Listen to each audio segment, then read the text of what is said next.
కేంద్ర home minister Amit Shah గారు ఆంధ్రప్రదేశ్ పర్యటన సందర్భంగా అర్బన్ అంతమొందిస్తామని ఒక డేట్ ఫిక్స్ చేశాడు. 2026 కంతా పూర్తి చేస్తామని చెప్పేసి ఒక ప్రకటన కొలుతా ఉన్నాడు.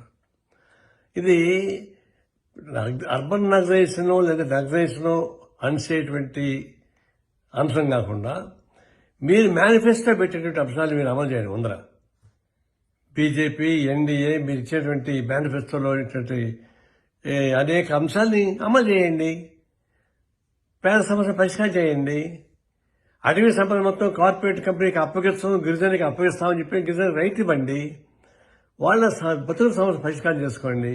అవేమి చేయకుండా మీరంతా మంట కల్పిస్తూ అటవీ సంపద మొత్తం కార్పొరేట్ కంపెనీస్కి అప్పగిస్తూ గిరిజనులను ఊచకోత కోస్తూ రక్షణ కల్పించకుండా చేసి పేదరికాన్ని నిర్మూలించకుండా చేయకపోగా కార్పొరేట్ కంపెనీ లాభాలు పెంచి పోషిస్తూ ఉన్నారు. అట్లీస్ట్ మీ మేనిఫెస్టోలో ఉన్నటువంటి సమస్యలు కూడా మీరు పరిష్కారం చేయకుండా ఉత్త ప్రగల్భాలు పడితే ఏ లాభం? గట్టిని పైన మీరు నరికేయవచ్చు, కానీ మొదళ్ళు ఉంటాయి.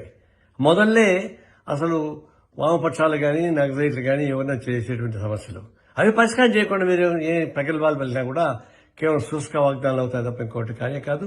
ఇదంతా బాగాడం మనం తప్ప చేసి చేత కాదు.